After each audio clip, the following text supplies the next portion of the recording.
Hola. Hola, hola. Ya.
Hola, ¿se escucha?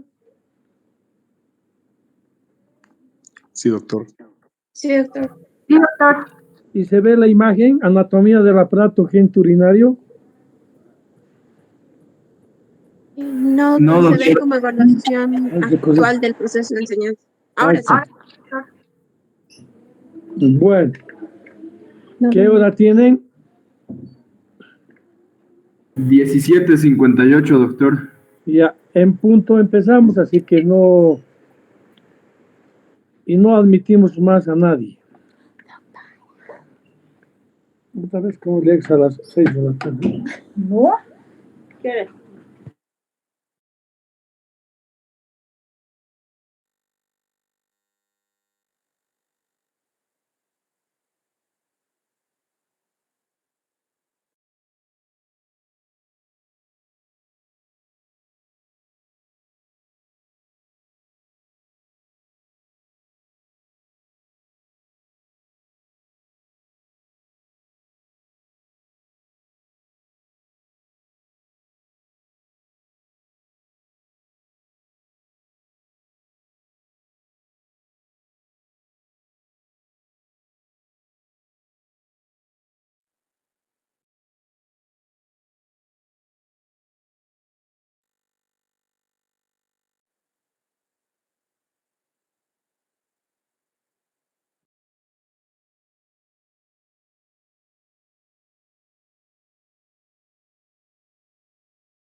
Hola, buenas noches.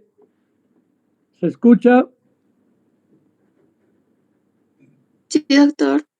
Muy bien, son las 6 en punto y quiero, antes de empezar el tema o la clase, quiero hacer algunas recomendaciones. Mi nombre es Roberto Álvarez, ando como 20 años en la docencia San Simón, entonces conozco muy bien, o creo conocer a los alumnos, y por encargo del doctor Terán voy a hacerles algunas recomendaciones. Primero, siempre piden un libro de referencia. El libro de referencia es Urología General de Smith. Urología General de Smith. Entonces, lean libro. Ustedes nunca han leído libro, pero por primera vez en su vida no les va a hacer daño. Les prometo, no les va a hacer daño si leen el libro. No recolecten preguntitas de ahí frente de la facultad, no, para darle un poco de calidad científica, dicen, el banco de preguntas, etcétera, etcétera. Entonces, o manejan en su celular, no sé, alguien creo que les manda los antiguos tests y así todo así estudian, no es así. Ustedes están en cuarto año y la idea de que ustedes ya tienen que pensar como gente adulta, como gente que va a ser profesional, médico, además. Y me voy a referir a alguna situación, por lo menos está haciendo, bajen el volumen. Aquí tengo algunos residentes delante de mí que no entienden, pero vamos a ver ahorita un garrotazo. Porque el boliviano es así, no entiende, por favor. ¿Hay atrás? No entiende el boliviano, por favor, no quiere gentileza. Siempre quiere malas palabras, maltrato, etcétera, etcétera. Bien, entonces, se ha masificado un poco la facultad y todas las facultades, todo el mundo quiere ser médico, están en su derecho. Y entonces, quiero mostrarles un estudio que se hizo hace poco y que estoy poniendo esta diapositiva de los 300 que son con que el 20% me escuche y al 20% le vaya bien, soy un docente feliz. Resulta que se han hecho unos estudios aquí en Bolivia, Brasil, con las universidades privadas, la Universidad de San Simón, etcétera, y salen estos datos. Por supuesto que hay todos unos estudios serios y salen estos datos que me permito hacerles conocer y que deberían sacarse una fotografía para que lo tomen en cuenta. Dice que el 20% de los estudiantes, de estos 300 que son ustedes, 3 por 2, 6, sería 60, estudian. Pues quiere decir que leen el libro, revisan algún otro artículo, alguna revista, etc. Y si estudian, ¿qué sucede? Se supone que aprenden. Y si aprenden, el examen es pues pipoca. Les va muy bien en el examen y pasan de curso. Hay un 8% que es mayor. El 40% de estos pacientes estudian, pero no aprenden. ¿Qué quiere decir eso? Solo memorizan lo suficiente para que den su examen y pasar de curso. Esta mañana hemos probado con los alumnos de práctica y a algunos les hemos preguntado qué había sido la ciprofloxacina. Y es evidente que no sabían. Les hemos preguntado qué antibióticos pertenecen a la familia de los macrólidos y tampoco sabían. O sea, hemos preguntado y no saben. Y cuando hemos preguntado qué han hecho esta vacación, nos han dicho que han ido desde Disneylandia en no sé qué discoteca de Camino a Quilacol, con un DJ de Sipe, etcétera. Entonces, eso no puede ser. Se supone que el estudiante de medicina, cuando vive, si alguien vive por Caracara y hay un centro de salud, puede ir. El aprendizaje no se le puede coartar a nadie. Va y se habla con el jefe de ese centro de salud, dice, quiero venir a ver qué están haciendo, cómo funciona esto. Y los que viven al norte hay un hospital del norte. Los que viven en el temporal hay un centro de salud en el temporal. Los que viven en Vinto, se hace una carta, se busca el centro de estudiantes y se asiste a aprender la parte práctica y a la parte médica. Están en 4º año, no se olviden. No puede ser que no se dediquen.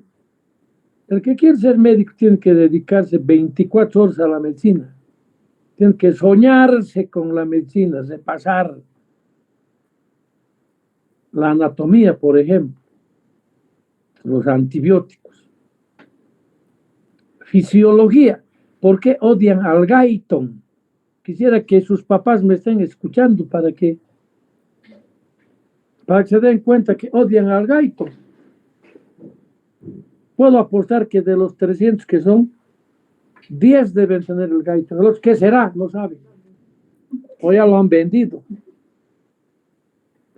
Entonces, este porcentaje del 40% que estudian, no aprenden, pero pasan de curso, dicen los que saben, los pedagogos, etcétera, etcétera, que yo como docente debo dedicarme a esto para hacerles entender que sí tienen que aprender para pasar de curso y que este 20% pueda subir a 40, 50, de repente al 60%.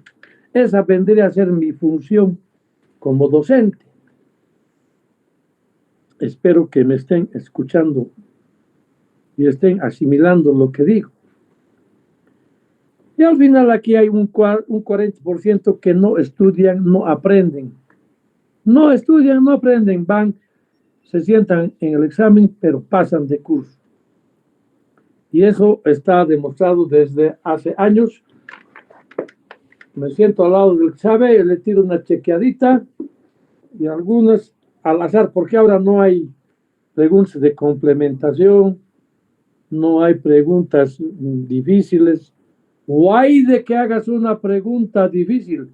El centro de estudiar no sé quiénes, los interculturales y no sé quiénes se nos vienen encima. Entonces así no podemos ser médicos. Ejemplos bastan.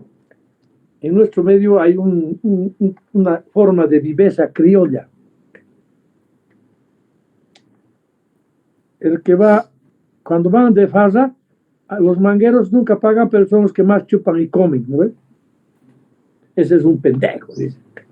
Igual hay el que se te copia o el que se copia en el examen. Ese que se copia en el examen tiene más nota que el que ha estudiado y pasa de curso. Ustedes conocen quién son. Si se conocen entre los 300, ¿quién se van a pasar copiando el examen? Esta gente que ha estudiado tiene razón. A estos no sé qué tipo de reflexión les podría dar. En cuarto año les falta quinto y el internado. A ver, pues si agarran un libro y le meten una leidita. A ver si agarran antibióticos, qué sé yo. Y eso que aquí no han comprendido, no están los que deben fármaco. Hay gente que está en cuarto año y debe propedéutico. Aquí hay internos que deben propedéutico, deben fármaco, deben histología, no sé qué cosas. Bueno, yo creo que esa es la radiografía de lo que somos. Entonces yo les pido, por favor, he hecho una recomendación nada más. Que estudien, aprendan, pasen de curso.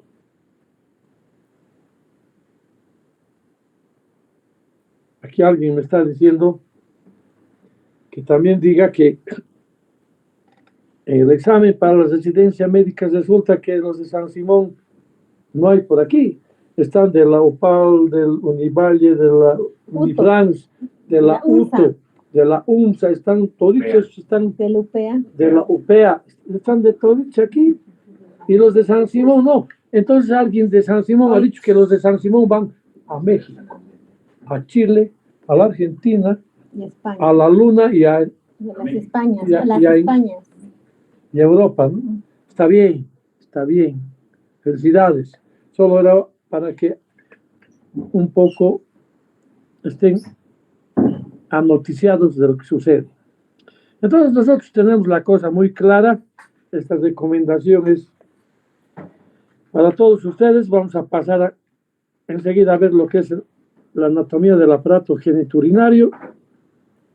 Y quiero decirles algo.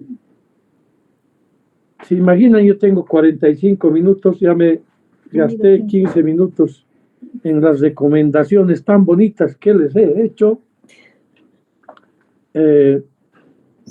Lo único que les voy a dar es pautas. En el Smith van a encontrar todo esto. Entonces les ruego que ustedes, por favor, lean libros, lean el Smith. Si podrían leer a Testí sería una belleza, pero es mucho pedir. Bien,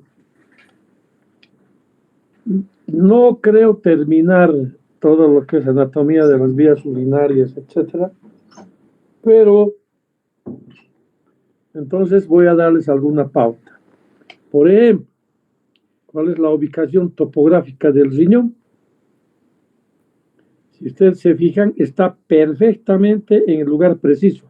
Parecería que está al centro, en el retroperitoneo, pero no, está por detrás del peritoneo, o sea, de las vísceras, y por delante de la columna lumbosacra, ese macizo muscular que existe en esta zona, por debajo de las costillas, la 11 y la 12 pueden estar un poco bordeando el polo superior. ¿Y para qué saber esto? Que es lo más importante. Bien descrito lo van a encontrar en el libro. Esto es para saber, para ubicarse, cuando la gente dice, me duele mi espalda, y todos creen que en la espalda está el riñón. Y aquí atrás está el riñón, también los músculos lumbares y unos nervios que después les voy a mostrar, los abdominogenitales mayor, menor, etcétera. También sirve para tener una idea que como está por debajo de las dos costillas últimas, cuando hay fracturas costales o lesiones de gran intensidad en esta zona, tenemos que suponer que el riñón sufrió un trauma, que puede ser leve, grave, severo, etcétera. Ya lo veremos después. Cámbiale, otra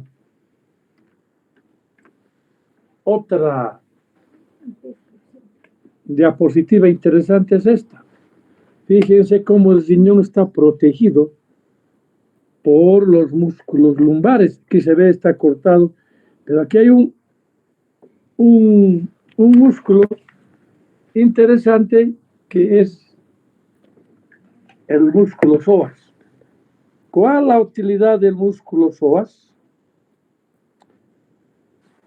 En la parte genitourinaria no tiene mucha utilidad, solo es una gran referencia.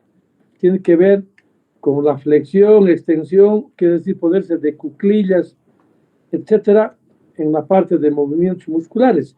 Pero sirve de referencia los psoas, especialmente en radiología, que mañana ustedes llevarán, cuando hay una placa de abdomen, rayos X de abdomen, incluyendo una tomografía, etcétera, cuando se ve los psoas es que estamos viendo el retroperitoneo.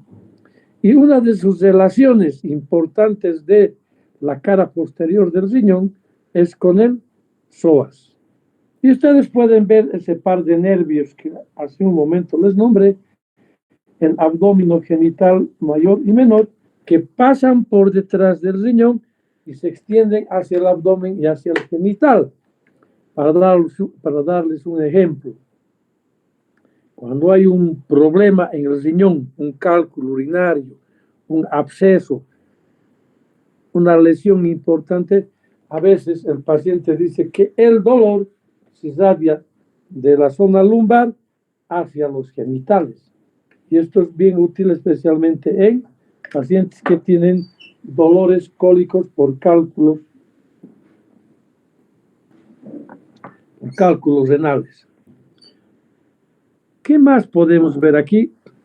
Una de las relaciones importantes aquí atrás es estas figuritas segmentadas, es para un poco decir, ¿y cuánto miden los riñones?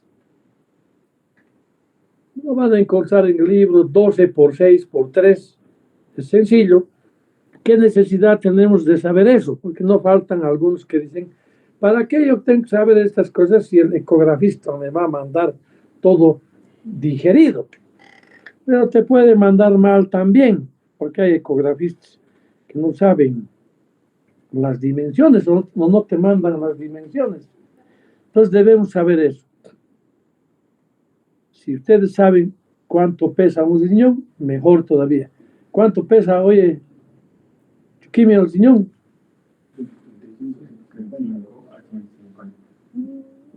120 gramos, ya, listo. No vamos a perder la amistad por 5 gramos. Entonces hay que saber estas cosas. Esta ubicación topográfica es interesante. Ya deben saber ustedes por qué el riñón del lado derecho es más bajo que el izquierdo, por la presencia de una víscera maciza, que es el hígado. Entonces ahí están los riñones más despejados, hay una segmentación de los riñones, no vamos a ir, aquí estoy. Pero ya. Ahí están bien, muy bien, aquí. No está, ahí está bien. Ahí está bien. Entonces aquí vamos a ver una cosa bien interesante, el riñón derecho. Esto es muy bonito saberlo porque porque si ustedes se fijan, este segmento que cubre, aquí una línea blanca que cubre al hígado, ese es el peritoneo visceral. En cambio, hay otro segmento blanco aquí que separa donde está la grasa. Estas cosas que están dividiendo son lo que corresponde a el peritoneo o el retroperitoneo, el visceral y el retroperitoneo. Si se fijan, el riñón está aquí atrás, en el retroperitoneo. Aquí está lo que les decía, por las dos últimas costillas a veces protegen el riñón. Y esta grasa que ven, que es la grasa perirenal, tiene mucha función. Esto que está aquí se llama también la gerota y evita, hace de colchón, de esponja, para que no se golpeen las vísceras y se vayan a dañar. No se olviden, cuando uno salta, brinca, hace deporte o se cae, esto es lo que protege para que no se golpeen entre las vísceras, y se sostiene también el riñón a partir del peritoneo retroperitoneal y esta grasa que se llama la gerota. La gerota empieza aquí arriba, justo donde el peritoneo se une con el diafragma. Hay esta partecita de aquí. Desde ahí empieza y va hasta abajo el retroperitoneo. Va hasta la zona de la pelvis, hacia la zona termina en la zona de la vejiga. Todo esto también se llama el peritoneo o la grasa retroperitoneal. Tiene mucho que ver, porque cuando hay un absceso del riñón, puede contagiarse, producir un absceso perirenal, y si se contagia todo, puede ser un absceso retroperitoneal. Entonces, fíjense también un poco las relaciones que tiene con con el colon en el lado derecho, con el colon ascendente, también con la segunda porción del duodeno. Aquí podemos ver más claro los músculos psoas que les decía que tiene una relación y son una referencia para ver que estamos en el retroperitoneo. Ahí está la grasa perirenal, que eso, si baja hasta abajo, se llama la grasa retroperitoneal. Hay algún texto que dice que la cola del páncreas está en el retroperitoneo, y algunos que dicen que todo el páncreas es intraperitoneal. No nos vamos a pelear por eso. Aquí se muestra también que tiene una arteria y una vena, la vena renal, la arteria renal, etcétera. Y vamos a ver otra, dale otra, donde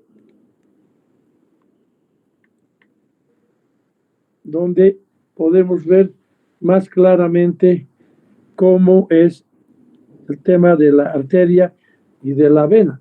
Cuando hablamos del lado derecho, es importante cuál de los vasos grandes o los grandes vasos está a la derecha y cuál está a la izquierda. Wilder.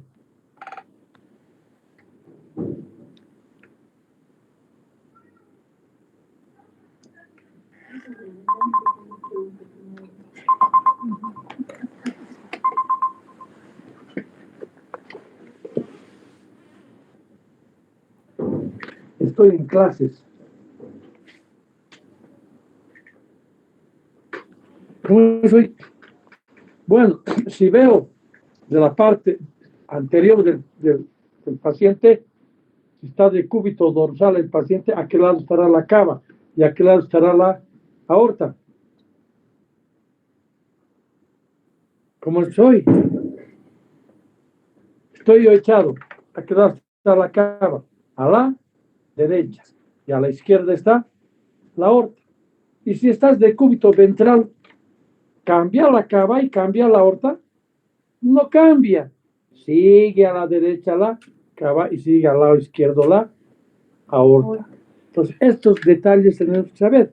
Aquí lo que vemos a la derecha es la glándula suprarrenal, que también lo pasé, el riñón, y aquí arriba está la glándula suprarrenal, que tiene propias características que ustedes deben saber para qué sirve. Son las que producen ¿qué? Hormonas. Ya. ¿Y qué son las hormonas de nuestro organismo? Para un poco refrescarles la cosa, porque es un refrescar un poco de la anatomía. Las hormonas, su función es sincronizan la función celular. Sincronizan la función celular. No sé si el tiempo me va a alcanzar. Podríamos hablar a ver de qué. De la insulina, por ejemplo. ¿Qué hace la insulina? Disminuye la glucosa en la sangre. Sincroniza la función celular a través del paso de la glucosa a la célula. Mide, calcula, no puede ir más de lo programado. Pero si no hay insulina, ¿qué pasa? Las células utilizan, hacen lo que quieren con la glucosa y hay un desorden. Se altera la homeostasia. Si quieren podemos hablar de la tiroides, que es igualito. Sincroniza la función celular. ¿Entiende? Esa es la función. ¿Con qué hormonas? A ver, ¿quién puede decir con qué hormonas? Está bien, pero hay dos, la corteza y la médula de la...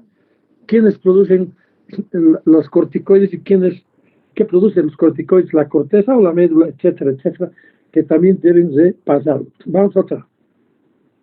Bueno, aquí esto es interesante. De repente es bueno verlo. Los riñones que miden 12 por 6 por 3. Ahí podemos ver la disposición que puede haber defectos anatómicos también. En este lado está primero la vena, atrás está la arteria, a veces puede estar la arteria delante de las venas. Pueden ver esta división fuera del riñón de las venas o dentro del riñón. Y la pelvis puede ser, como en el lado izquierdo, intrarenal, la pelvis renal del uréter, ahí está, donde empieza el sistema excretor, y como a la derecha, que puede ser una pelvis extrarrenal. Esto a nosotros nos debe tirar el cálculo que cuando es intrarrenal, fíjense lo peligroso que puede ser dañar la vena o la arteria pretendiendo sacar un cálculo, etc. Ahí están las suprarrenales, aquí está el riñón, pero el riñón es fofo, ¿qué se dice? Friable. ¿Quién le da la turgencia al riñón?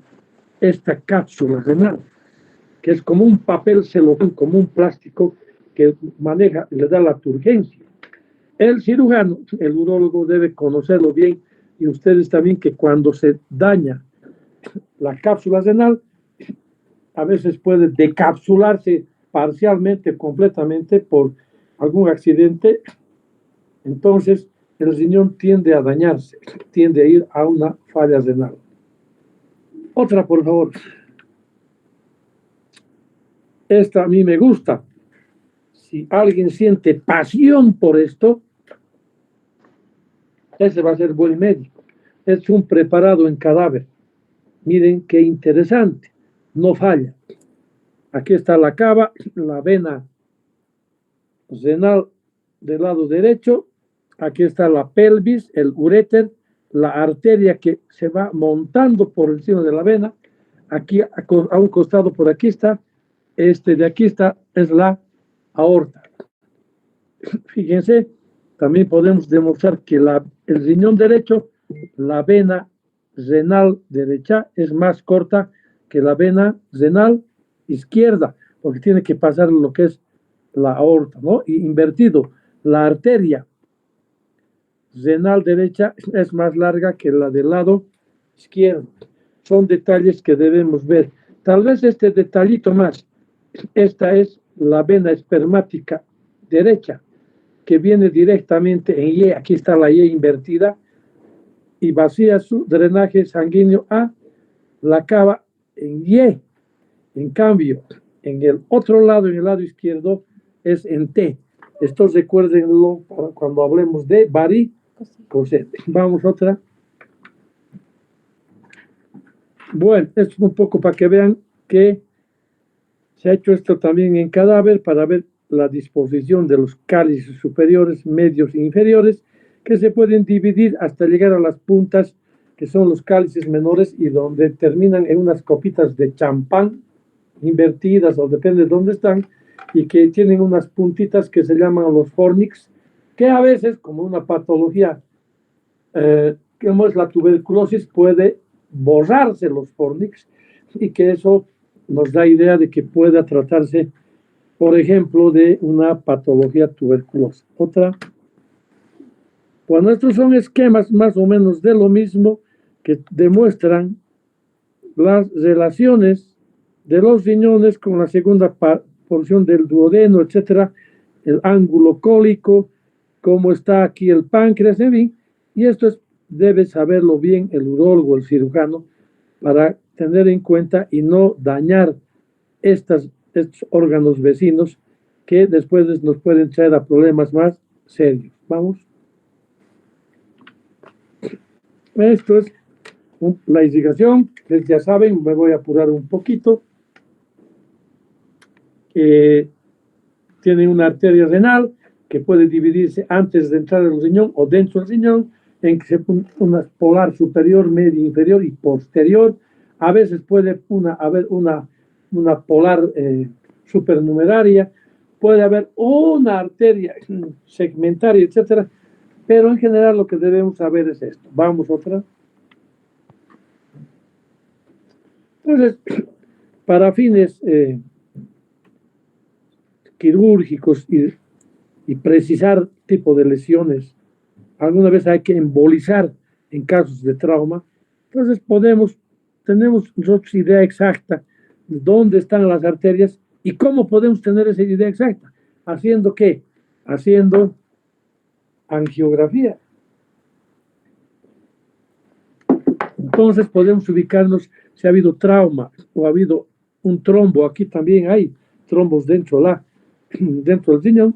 Podemos ubicarnos dónde es la cosa y para a veces hacer polectomías, etcétera, etcétera, o heminefrectomías, etcétera, tener idea de qué vasos tenemos que buscar para ligar, etcétera, etcétera. Vamos a la próxima. Entonces, aquí ya sabemos la composición ya dentro del riñón, que esto en nefrología lo van a llevar, si es que no lo han llevado. La nefrona, la unidad fundamental del riñón, que se llama la nefrona. Si yo digo pielonefritis, ¿qué estoy diciendo? Que se ha interesado, se ha inflamado la unidad fundamental de la nefrona, que ustedes véanlo, léanlo, como hay una arteria eferente, una arteria aferente, una serie de otros detalles y cómo se crea el sistema colector, etcétera. Vamos.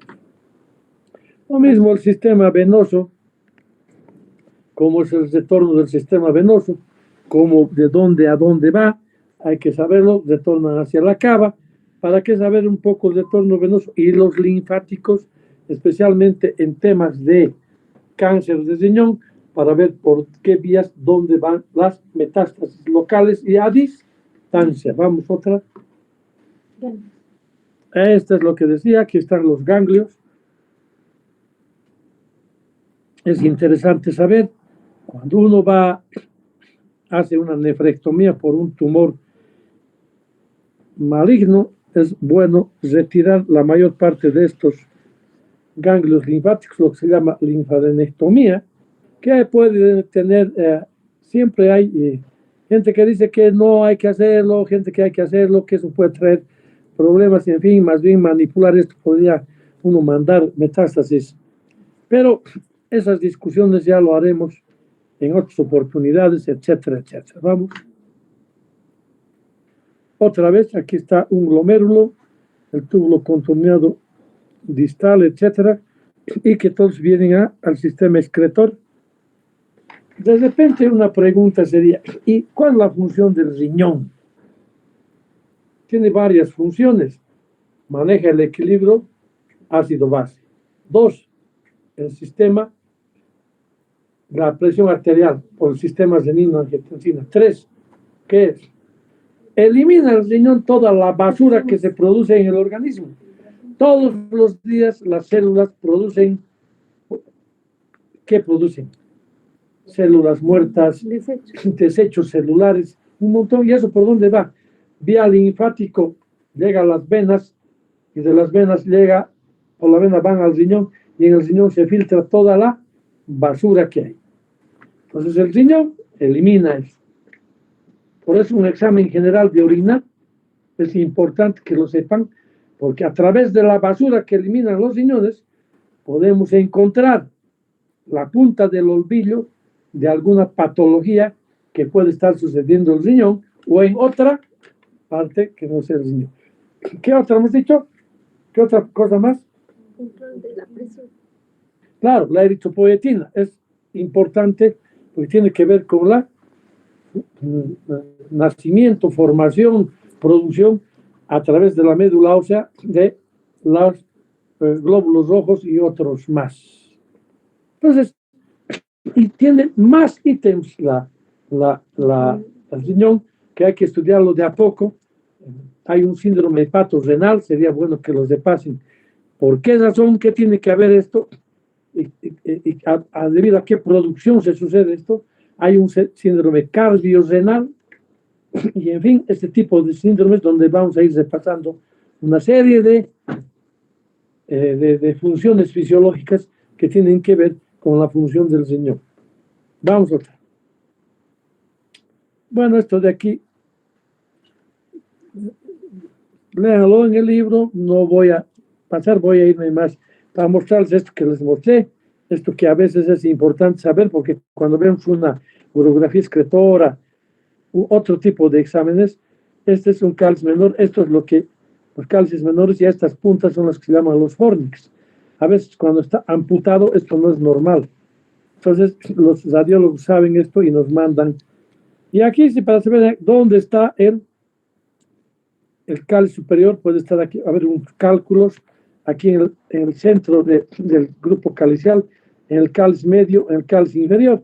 Esto es importante saber en urología, especialmente para hacer cirugía percutánea, para entrar con el nefroscopio desde la piel, entrar directamente con el nefroscopio, llegar cabalito sin hacer daño al riñón, más bien, sin tratar de hacer mucho daño, porque se perfora el parénquima renal para retirar los cálculos que podrían estar ahí.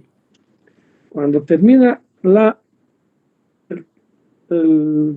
los cálices y aparece el cáliz fuera o dentro del riñón, hay una estrechez fisiológica que a esto se refiere, y una estrechez fisiológica que son 3 en el uréter, y que es la unión urétero-pélvica, la unión pielo-ureteral o urétero-piélica, o pélvica también. Vamos a otra. Bueno, la inervación del plexo renal, los linfáticos son todos los lumbares.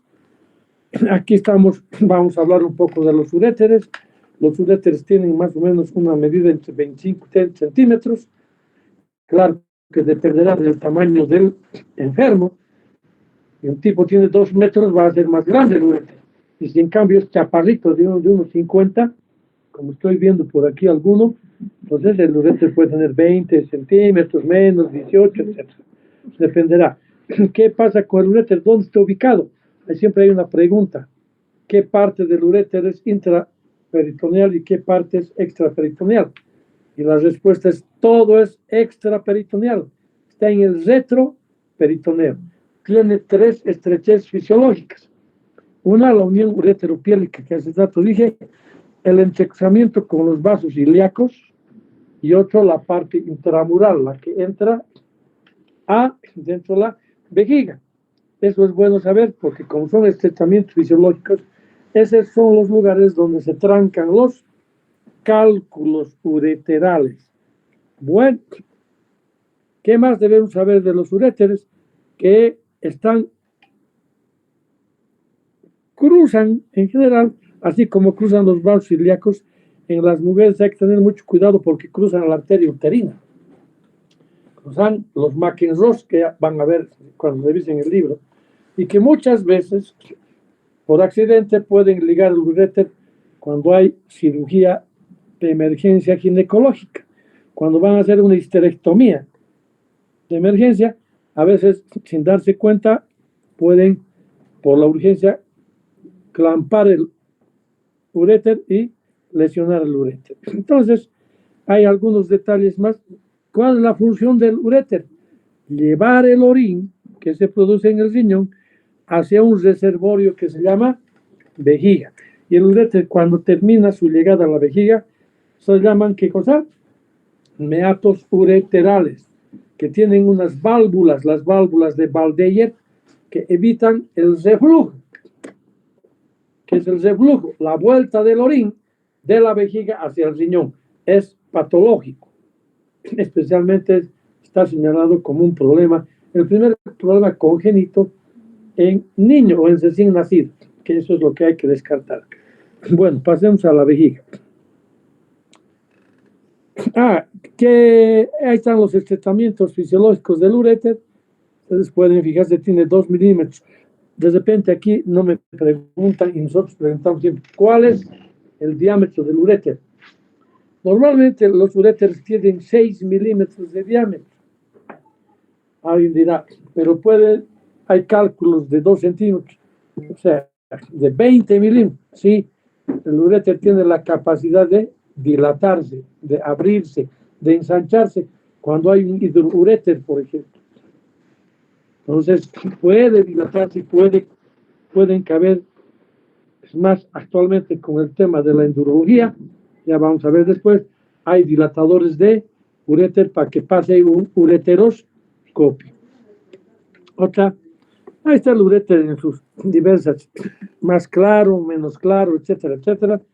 Y vamos a seguir avanzando. Ahí también se lo puede ver cómo está en el enquistamiento con los vasos ilíacos. Otra, bueno, y esa es una urografía excretora, para que vean cómo se pintan los cálices mayores, menores, especialmente en otro lado. Y además, una urografía excretora que mañana el doctor Torrico les va a indicar, son varias placas a los 3 minutos, 5 minutos, 15, 20, en radiología también lo podrán aprender, y ahí se va evaluando toda la función de la vía urinaria. Cuando alguien pregunta, ¿qué es mejor? ¿Una urografía excretora, una tomografía o una ecografía de la vía urinaria? ¿Qué es mejor? Dependiendo, ¿no? Pero en general, la urografía excretora. En cálculos, tumores, etcétera, es la tomografía. Y la ecografía es darle un pantallazo para ver, claro, si hablamos de invasión, la ecografía no es invasiva, pero la tomografía y la urografía excretora es invasiva, especialmente cuando se pone con traste. Vamos. Bueno, esta es la irrigación, fíjense, la superior la arteria renal, la media la espermática, la inferior la yaca interna común, etcétera, etcétera. Vamos otra. Bien, voy a parar aquí para que ustedes pregunten. Que la vejiga no tiene ningún problema, es un órgano donde el orín se junta, es un reservorio, eso nos diferencia de los animales. Nosotros podemos tener la capacidad de la vejiga es 500 cc. Las mujeres tienen un poquito más de capacidad, los hombres no, porque los hombres se orinan en las ruedas del camión, en el poste, en el árbol. En cambio, las mujeres no pueden, han creado un poco más de aguante, tienen un poquito más de capacidad, he dicho 500 cc. Esto es bueno saber, porque a partir de esto hay vejigas de menos capacidad producida por algún tipo de patología, y hay vejigas de más capacidad también producidas por algún tipo de patología. Bien, a ver, ¿qué hora tienes tú? 43. Nos falta todavía, dale nomás la vejiga más. Bueno, aquí tenemos un poco de las relaciones de la vejiga.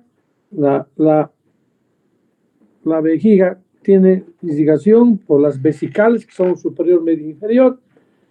Las superiores son ramas de ¿dónde?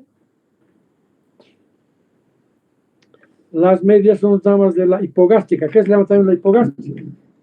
Ilíaca interna. Y también hay ramas de, casi todas son de estas, y también hay ramas de las arterias,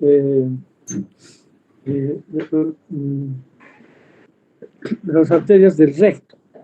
Entonces, igual el retorno venoso más o menos va siguiendo las mismas cosas. Y aquí de repente es bueno hablar de los linfáticos, porque los linfáticos son los que están para cabos, para aórticos, intercabo aórticos, etcétera, etcétera.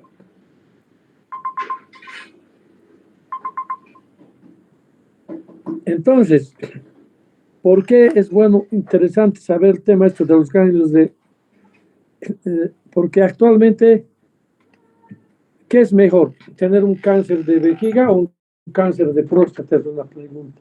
Si a mí me preguntan eso, yo diría mejor que un cáncer de próstata, porque los cánceres de vejiga son más agresivos por este tema de sus ganglios linfáticos. Cuando uno hace un vaciamiento ganglionar, cuando uno quiere tomar muestras para mandar al patólogo durante la cirugía, hay que mandar más o menos 30 ganglios. Antes se mandaban solo 6, etcétera, etcétera, ha ido subiendo.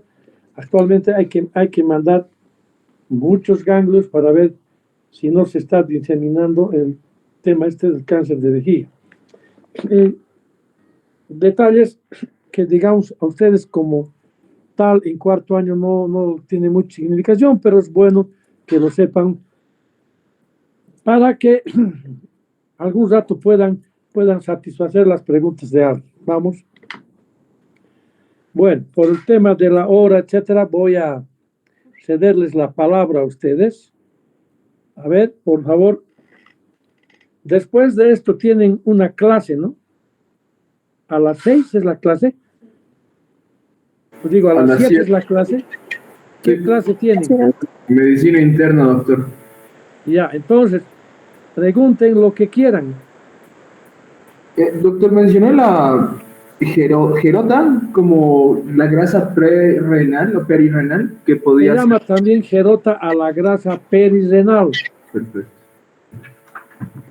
Otra pregunta. Doctor, una consulta. Cuando nosotros hablamos de los cálculos alrededor de lo que son las estrecheces del uréter, ¿en cuál sería más común encontrar este tipo de cálculos? Dependerá del tamaño. Cuando son cálculos grandes, no bajan de arriba, no bajan de ahí del uréter, no bajan, ahí se quedan en la pelvis renal.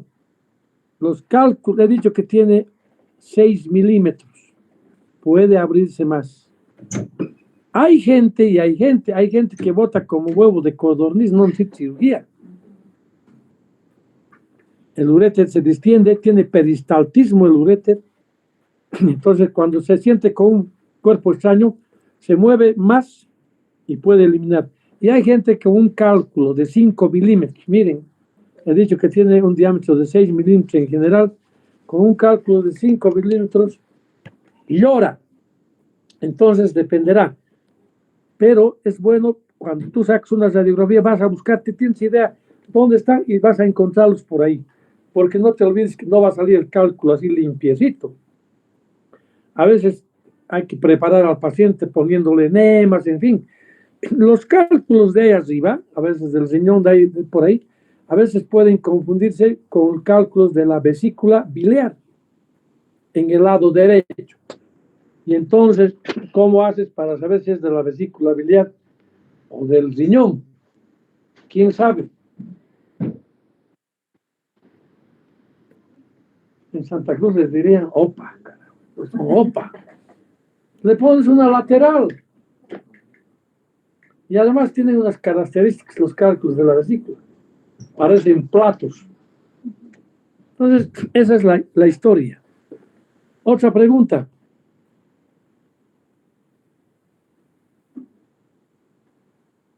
Hola.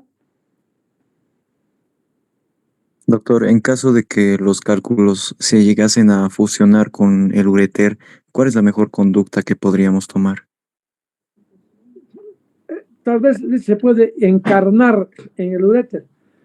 Ahora con la endurología es no hacer herida.